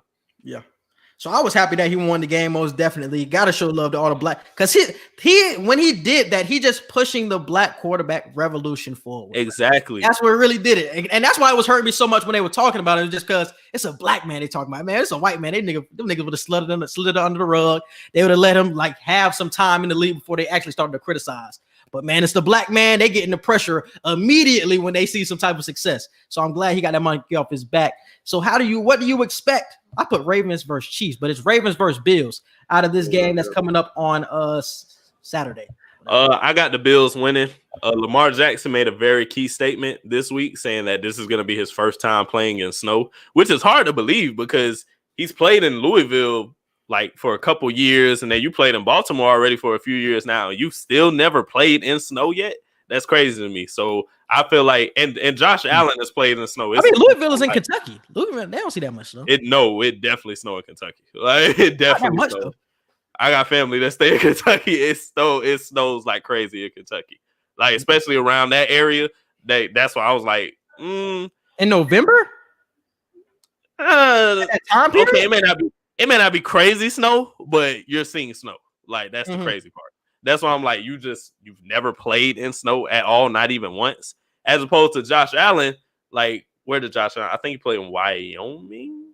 Yeah, you play in Wyoming, so you're used to snow all for real. And then you're in Buffalo, one of the coldest cities it is to play in. So yeah, I give Buffalo the advantage just because they're used to the climate. Oh, wow. So I said this last week. Remember when I said this? I said it was all about matchups to me last week. I didn't like the Ravens going up against the Titans because I felt like they didn't have enough to stop Derrick Henry. They proved me wrong. But I said if the Ravens end up making it to the next round and play the Bills, they are going to beat the Bills because the Bills cannot stop the running game, especially when it comes to the running game with running backs. But the QB running game is an extra factor as well. So if you can't stop the running backs, how are you going to stop Lamar Jackson on Saturday? So I'm like, I feel like that's his running ability is really going to be a huge X factor. And if he comes to really play with his A game, throwing the ball, will this game be close? I don't know. I got to side with the quarterback. I got the Ravens winning this game, bro. I got the Ravens in this game. I got to side with the quarterback that's used to this environment and has played in all types of snow. And this is another point I wanted to make as well. You said it's snowing, right? Yeah. So will they be throwing the ball as much in the snow? You better hope and pray that Lamar run for at least 150, because if he don't throw the ball that much, he gonna have to run for at least 150 for them to win. But I'm saying that for the Bills case, because that's their strength is throwing the ball. So are they going to throw the ball as much in the snow? And I love Baltimore's corners as well with Marlon Humphrey and Marcus Peters. I feel like that's another reason their defense is starting to step up at the right time. I don't know how the Baltimore defense, I don't know how some of those players will be in the snow, but I trust that Bills offense in the snow. I trust it. They can definitely throw the ball. I'm worried about Lamar Jackson being able to throw the ball. I think he does. I don't think he would have to throw, honestly, that much because I don't think the Bills defense is that scary if you can run the ball. And I think they're really going to run the ball down their throats. He's going to have to make key throws. Don't get me wrong. He's going to have to throw the ball, but he won't have to make that many throws because I don't think they can stop the run like that. So I really think this will be the Ravens game. Ravens in the AFC Championship game. They were almost probably not going to make the playoffs. And possibility. I got the Bills. Got the Bills? All right, let's move on to the other AFC game. We got the Chiefs versus the Browns. The Browns blew out the Steelers in their first game.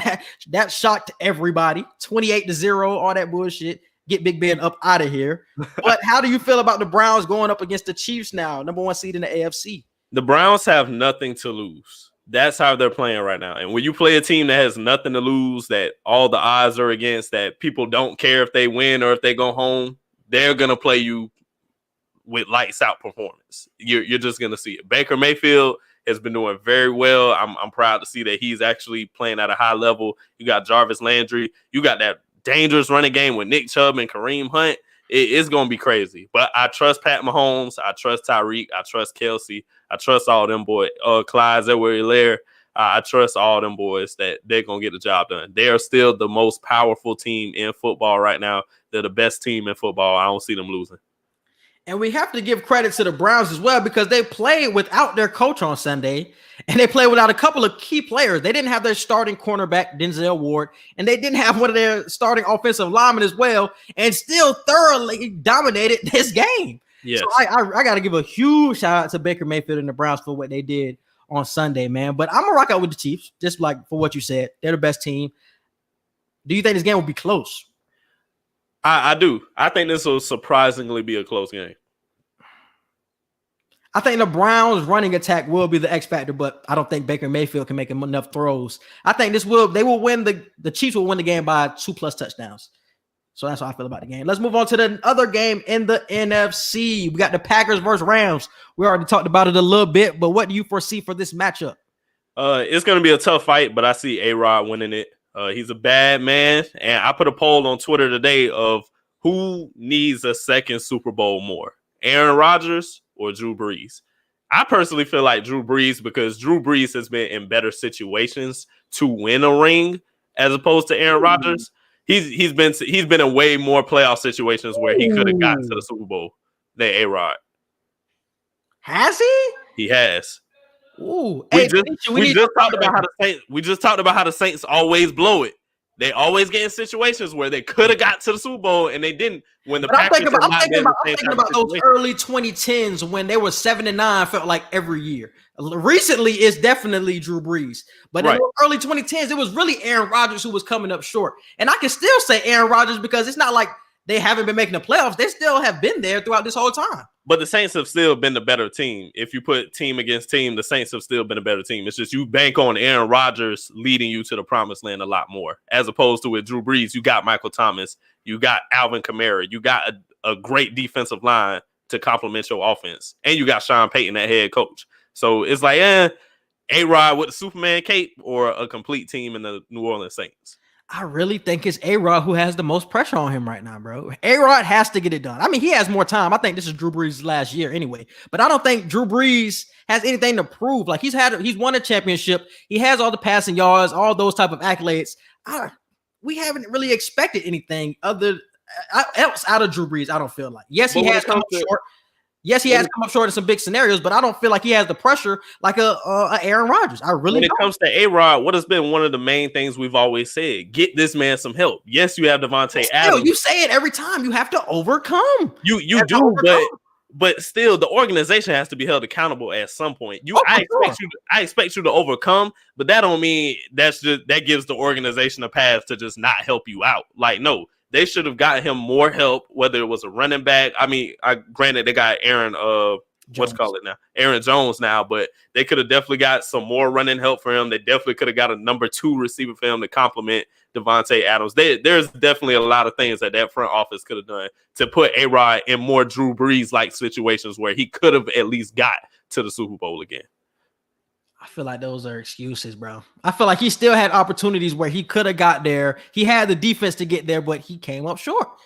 And I feel like we always say Aaron Rodgers is the talent-wise the greatest quarterback. Probably Mahomes is up there now. Talent-wise, he's the greatest quarterback that's ever lived. So even with all that, the organization has to give you the pieces. We understand all of that.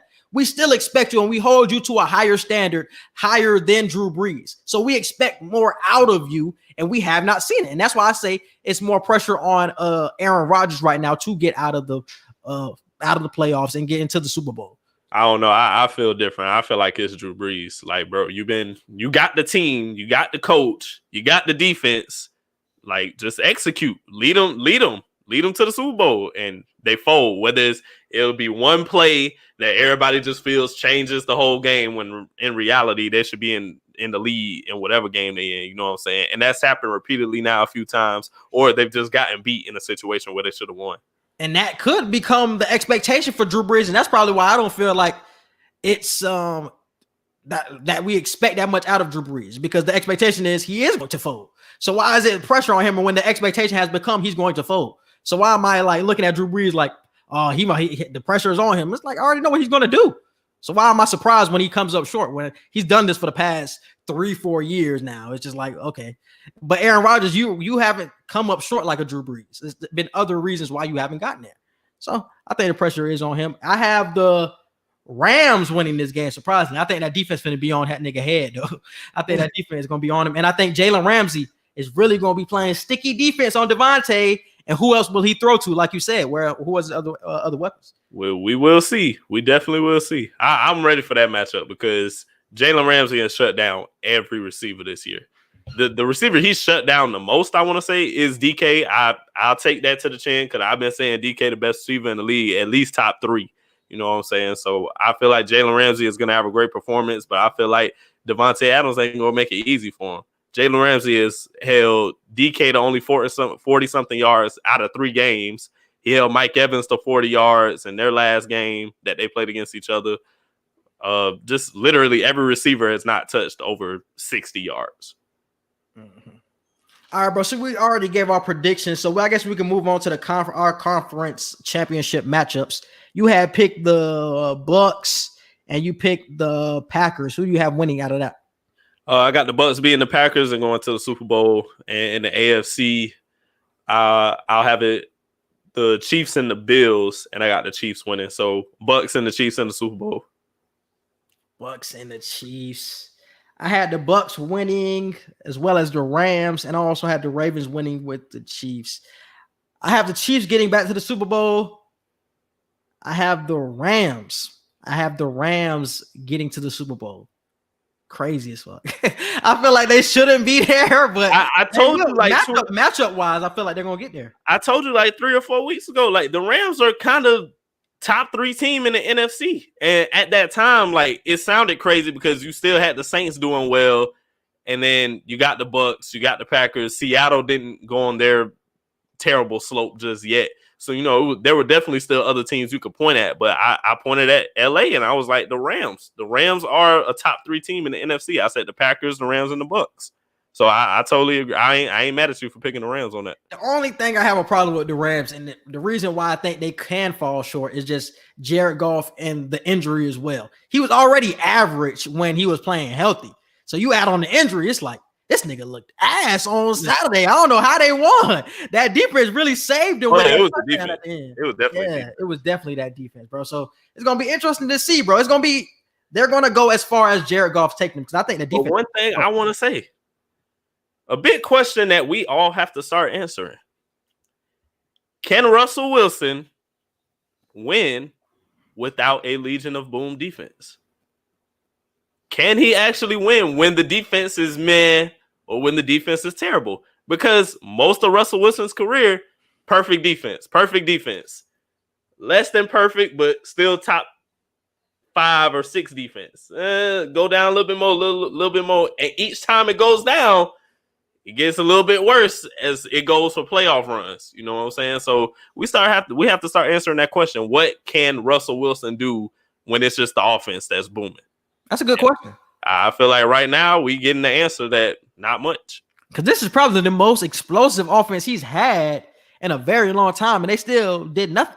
And one of the most struggleable defenses that he's ever had. Yeah, the defense was solid toward the end of the year, but we seen it on Saturday. It was just like, okay, like y'all nothing crazy, nothing to be afraid of. So that's a very good question, and I really don't have an answer to it. Man. I feel like he needs to have that backbone of the defense to be great, to get him to another Super Bowl. I don't think he can carry a team all the way to the Super Bowl. I don't. I can't remember the last time he had a great O-line. So he's always been running for his life. So you're already running for your life as is, and you ain't got a good defense. So it's like, what are you going to do in this situation? Because we know what you can do. We know what Russell Wilson is. But can you overcome, like you just said, can you overcome having a mediocre O-line but great receiving options and little to no defense? Like, what can you do in that situation? And we see he just can't overcome that. He's a quarterback that has to have a defense that can take up that mantle. But just look at these teams in the final 8. So we got the Bucs, Saints, Chiefs, Browns, Ravens, Bills, Packers, Rams. Which of those defenses aren't top 15 in the league? The top half of the league. All of these defenses are good. So you have to have a good defense in this league to go far in the playoffs. Of course. It's just mandatory at this point. You just can't have an offense, because we always hear it. Defense wins championships. So you need a defense to go far, and that's what he's missing.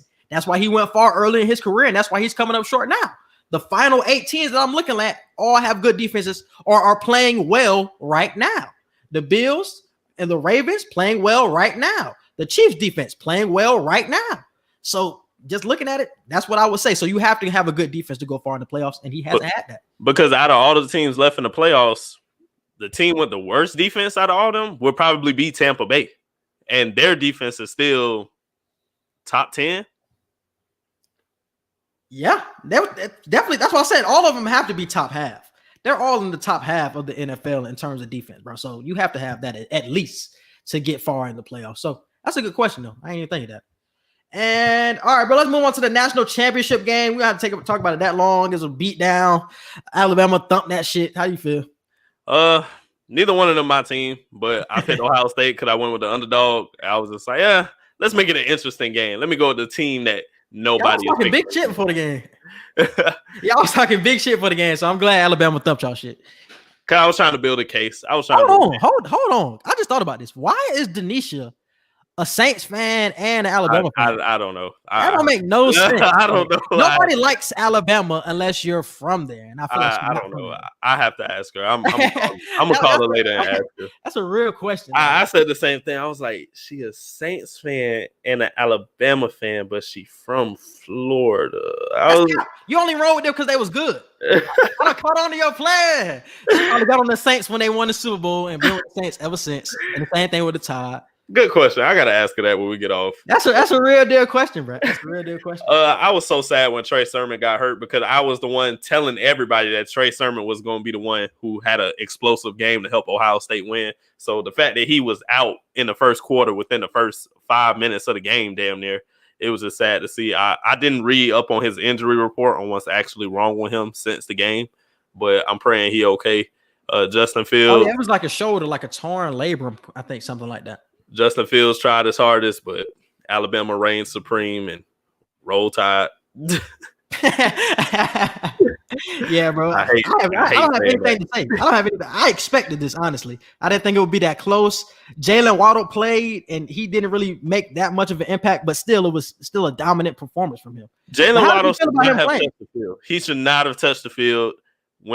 As soon as I seen him limp off of that very first play that he had in the game, when nobody even touched him, I was like, Nick Saban need to take his pads off right now. Like, get his pads off him right now. And the fact that they still let him keep playing, I was like, bro, what? Like, dude, you already going to the draft. Like, what are you doing? Like, it's no point. Like, what are you being a part of what more being I know, bro. It's not a part of it. We put our minds so much on the NFL. But you have to think about all the buy-in it takes to get to a championship, bro. All the time he put in over the summer, bro. You don't want to just watch your team win a championship without you, especially when you grinded so much to get back for this time. So he wanted to play. I would have let him play too. I understand the NFL, but it was his decision. His family had input in it, and they said it's cool with him to play. He limped.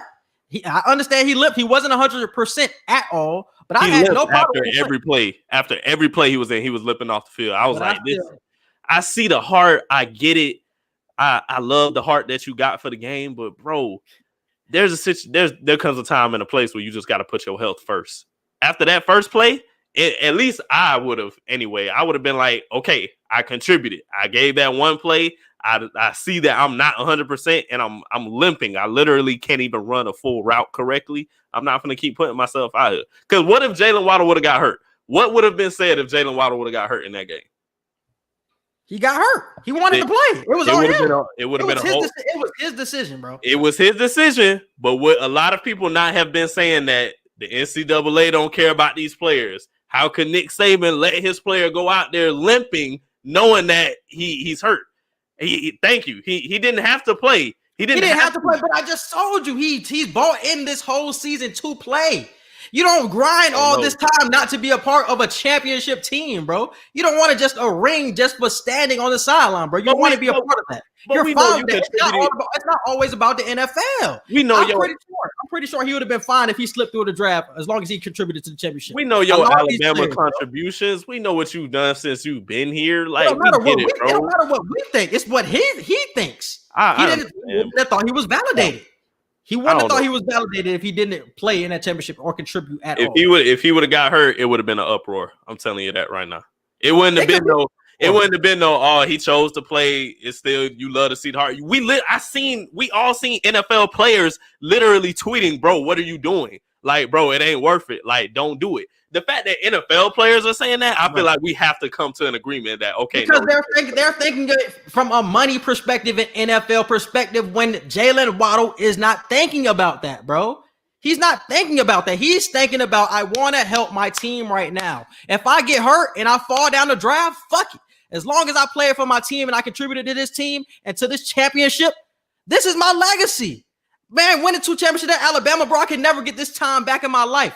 Yes, you may not get picked up in the draft. Well, you think you're going to get picked up in the draft if you get hurt. A lot of people mindset isn't on that. A lot of people sit out in bowl games. We understand this ain't no bowl game. This is the championship.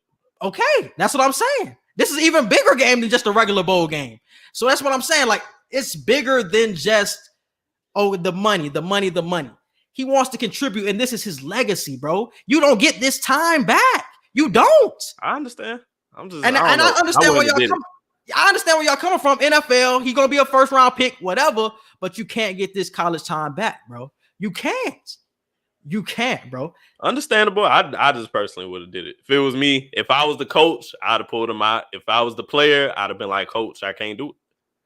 No, because if you seeing him limp like that, it's like, okay. But he kept going out there. He kept fighting.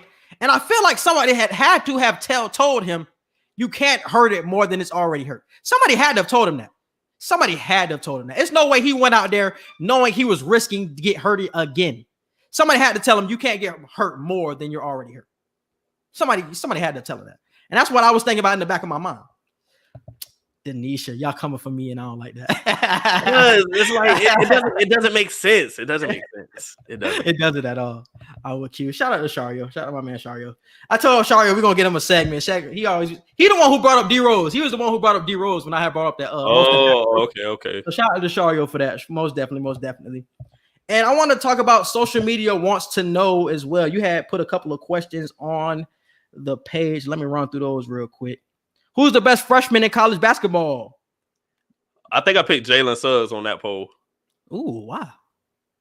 I don't know. I like him better than Cade. I like Cade, but I think it's because the hype that you gave Jalen Suggs when we talked about it. I was like, yeah, let me lean with Jalen in this situation. Do you feel like he's more entertaining than Cade? Yeah, that's probably what it was, the entertainment aspect. If we just going like entertainment and numbers and everything, then you'll probably go with Cade. I love both of them, honestly. You already know how I talk about both of them. I love both of them, but the best freshman, I would have to give that to Cade. But it's not a huge gap at all. It's close. Yeah. So when I seen the people voting and it was 50-50, 57 to 43, I was like, yeah, that makes sense. Cade Cunningham ended up winning, but that was definitely a close one, close battle. And there was another one you had picked. I think we already talked about it. I wanted to save it for social media, but who needs a second Super Bowl ring? Oh yeah. That Aaron Rodgers or Drew Brees. What was the votes on that? This one has 68 votes, and it was 59% Aaron Rodgers. Damn. 41% for Drew Brees. Yep. Can the Saints complete the clean sweep of the Bucks? We already talked about that. Both said the Bucks. I feel like it was another one. I might be missing out on one. No, I think we did them all. That was all? Yeah. Yeah, we did them all. Because we did most of them were out. So True. All right, bro. Let's move on to entertainment and current events. What you want to talk about first, brother? Lori Harvey. The Lori Harvey really. Yes, sir. Happy birthday. Happy birthday to the female Future Hendrix without the kids. Yes, sir. Lori Harvey turned 20. Michael B, huh? She want Michael B right now? Hey, this how you know Lori got sauce. She ain't never post a nigga. Never. She never posted Future before. She gets posted. She don't post. She the one who posted Future. It was a low key post. It wasn't like a this my dude post. It was like a I'm gonna let y'all see what I got going on for the day type post. But like, nah, she real deal. She living life right now, though. She doing what Future does. It's just she don't end up getting kids out of the situation. So yeah, I applaud it. So how do you feel about her movements? What she doing right now? You feel like it's female empowerment or is she thotting? Because there's a lot of conversation about that going on. I feel like it's female empowerment. We just live in a male-dominated world where it's like we can do niggas do the same shit. Yeah, like we can do certain stuff that women can't. But I'm just big on female empowerment, especially when it comes to black women. I feel like black women, like, they can do the same thing. It's just we don't get called the same stuff they get called when they do what we do. Especially if they doing it better. Yeah, niggas don't like when y'all doing it better. But my biggest question about the Lori Harvey thing is why is like the dating pool so small when it comes to celebrities? It's like everybody dates the same person, feel like, whether it's the light-skinned people, dark-skinned, black people. It's like, man, like the Kardashians keep getting tossed around. Lori Harvey keeps getting passed around. It's like, why don't y'all break out of this little box here and date some other females? Like, it don't make sense to me.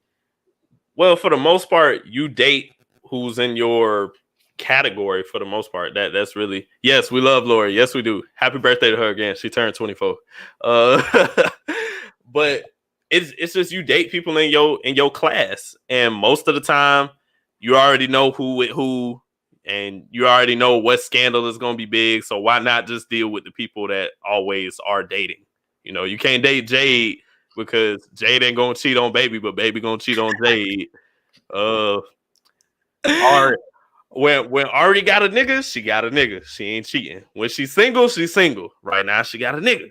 So it's like, it's just certain people you know Kardashians, their relationship gonna last 3 months and then you good. But it's some real wholesome females out there that's like not getting looked at. Y'all looking at the same crop of females, bro. That y'all know what y'all getting with them, and we don't really know what you're getting somewhere else where it's probably a good maybe the publicity. Maybe some dudes like, hey, this gonna give me some publicity with this audience that I never had. Especially with the Kardashians. The Kardashians, I feel like some people do it for Oh, yeah, they be chasing bags, bro. Yeah. Kanye and Lamar Odom are probably the only two people that actually wanted an actual relationship with them. I feel like everybody else. No, Lamar Odom did. She pushed him to cocaine. He almost died.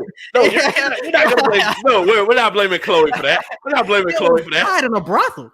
No, we're not. I'm not blaming Chloe for that. I'm not blaming Chloe. Lamar did that on his own. Chloe halfway saved him. And I don't usually advocate for Kardashians like that. But we're not gonna throw Chloe under the bus like that. Oh, that shit funny, bro. But shout out to Lori Harvey. I ain't got no problem with it, bro. Live your life, man. Shit, you ain't get your 20s back. But exactly. you hear all the shit that she learned the game from Steve Harvey. She had read the book, Think Like a Man. And shit. Do you think that really happened? Like, I feel like she really has done that. Yeah, she probably ain't read it, but she probably got some game from that nigga. Yeah. So shout out to her. Shout out to her. Let's talk about the Bust It Challenge. Yes, I think my butt give me. Hey. But I ain't heard Nelly so much in so long. I probably ain't listening. Boy, he getting the bag right now. That boy getting the bag right now, for real. And what's the old girl name? Who song? Erica Banks. Erica Banks. Bro, I seen a video. She was in the club and she was singing the same song. Niggas was not fucking with the song at all. But now it gets mixed in with Harden here. The shit is fire and niggas is banging with it, bro. Now we get this challenge, bro. Whole lot of ass on my TL. I love it. Black women, I love y'all. I love black women. I just love seeing all y'all just getting bad as hell. Just flossing y'all shit. I love it. It's the fact that a lot of y'all fine before y'all even do the busted part. When y'all in y'all bonnets and y'all big t-shirts and your boy stories around the house, I'm like, I love you like that. I love y'all like that. Y'all ain't even gotta drop. Just stay standing up. Yeah, I love it.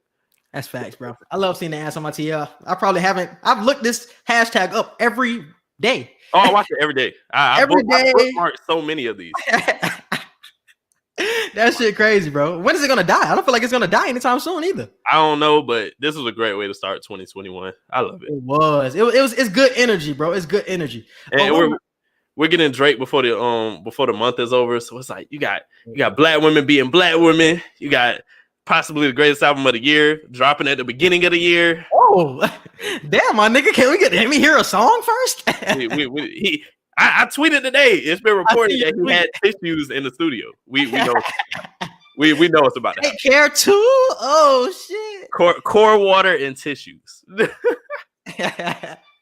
What was I gonna ask? Oh, I was gonna ask you about the niggas doing busted challenges. I'm not a fan. No, that's what I'm saying, bro. Like, why can't women just have their shit? We're not here for you. We're not here for you. Yeah, bro. I hate that shit, bro. I really hate that shit, man. Because is this just a black woman thing? Is white people supposed to be a part of this? Everybody's doing it. It's just you know me. I love black women, so I'm hyped. I just get offended by the niggas. Shout out to all women doing it though. White women, Hispanic women. Y'all, I've seen a lot of y'all looking good too. Now I ain't gonna floss. They looking good too. But black queens, I love y'all. Most definitely. Niggas all get fades. Yeah. Every time I scroll through the hashtag, like every third one I see. You seen the one dude in his loft that lit the match and then threw it in the fire? I was like, what is this? What is this? Like, are you reading a novel? I don't know what's happening. Why is it so dark in your house? What is going on here? All right, bro. Let's move on to Trump getting impeached again for the second time, bro. God bless America. But I don't understand it. Like, he got impeached the first time. What's the difference between then and now? I honestly don't know. I didn't read too deep into it. I just seen everybody talking about it. My mom sent me a text on it. I just know for a fact he can't run a second term now. So that, and I heard he can't do anything else when it comes to political positions. He can't be in a part of any political boards or anything like that. So that's why he also got impeached. So that knocks him off of that. But it's just like he got impeached twice. Like, why is he just not out of office now? Like twice in one term. That's crazy. Worst president ever. Worst. I didn't even know you could do that. I didn't even know you get impeached twice. Like me either. That's why I'm like, cause when he first got impeached, I'm like, okay. Nothing really changed though. Like this nigga was doing the same bullshit. But it was still so early before Biden gets in office. So it's like, hey, he's still finna do what he want to do for the last 3-4 months. So that shit makes no sense. No, because that was back in March. I was in school when that was going on. Oh, that did happen early in 2020. I was back in school when that shit was going on. May have been earlier than that. No, it wasn't earlier than March, but dang, it was March. It don't feel like it was that long ago. That shit was a minute ago. All of 2020 is just a blur. I don't want to remember nothing. But Trump is out of there in 7 days. What is it? The 21st, the 20th? Yeah, next Wednesday. So them $2,000 checks finna be lovely. Biden, bro. Biden better come in with that right fucking mentality, bro. We don't need no bullshit, bro. Come in with that mentality and make some fucking changes, bro. That's what I said.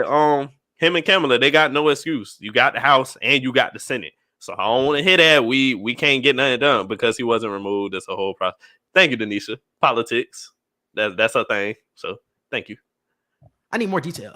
Like, why wasn't he removed? Or like, if you're impeached, why wasn't he removed? It's a lot. Shit. The whole process, apparently. I have a text link. Go ahead. What you said? But yeah, they ain't got no excuse. They got the House, they got the Senate. So may do what it do. Time to live up on these promises. So. Yeah. So no excuses. What would Obama do with the whole damn Senate? I don't know. First off, we gotta have a cookout on the White House lawn. That's what we gotta do. If the niggas can score on the Capitol, we can definitely have a cookout on the White House. We gotta have a cookout. We need it. We need the energy. We have a black vice president now. We need that energy. Yeah. We have a black woman in office. Yeah. She ain't perfect, but we finna do what it do. Yeah, for sure. All right, bro. What else you got for entertainment, current events? What else happened this week, bro? I'm still caught up in the basketball. I haven't even been keeping up. Entertainment, that's the biggest news anyway. I can't think of nothing else really.